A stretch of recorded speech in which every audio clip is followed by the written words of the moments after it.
ఈ ట్రిప్‌లో వెనుక ఒక రీజన్ ఏమైనా పెట్టుకున్నావా? లేదంటే జస్ట్ కంప్లీట్ చేయాలని చెప్పేసి పెట్టుకున్నావా?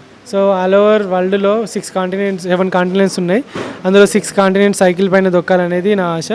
సో అందులో 2 కాంటినెంట్స్ అయిపోయినాయి. ఇంకా 4 కాంటినెంట్స్ ఉన్నాయి. 4 కాంటినెంట్స్ అయిపోతే సో నా రైడ్ అయితే ఎండ్ అయిపోద్ది. అల్టిమేట్ డ్రీమ్ ఏంటి అనంటే ప్రపంచాన్ని ఎక్స్‌ప్లోర్ చేయాలి. అదంతా మా ఫాదర్‌కి డెడికేట్ చేయాలి. నేను ఈ రైడింగ్‌లో చూజ్ చేసుకోవడానికి సైకిల్ అంటేనే చాలా కష్టంతో కూడుకున్న పని. రోజు ఎన్ని గంటలు రైడ్ చేస్తావు? తర్వాత ఎన్ని గంటలు రెస్ట్ చేసుకుంటావు? సో రోజుకొచ్చేసి 8 నుండి 10 గంటలు రైడ్ చేస్తాము. 6 గంటలు నిద్రపోతాము. మిగతా టైంలో ఎడిటింగ్ కానీ, కుకింగ్ కానీ, క్యాంపింగ్ కానీ చేసుకుంటాం. ముఖ్యంగా సైకిల్ అంటేనే చాలా ఫిజికల్‌గా ఎనర్జీ పెట్టాలి. దానికోసం ఎటువంటి జాగ్రత్తలు తీసుకుంటావు? అదేవిధంగా రోడ్ సేఫ్టీ గురించి ఎట్లాంటి జాగ్రత్తలు తీసుకుంటావు? సో మ్యాక్సిమం ఏంటంటే నేను బ్యాక్ రోడ్స్లో వెళ్తాను. హైవేలలో వేరే కంట్రీస్లో కానీ ఎక్స్ప్రెస్ వేలలో మన రింగ్ రోడ్ పైన ఎట్లనైతే అలో ఎక్స్ప్రెస్ వేలలో అట్లా బ్యాక్ రోడ్స్లో తీసుకుంటాను.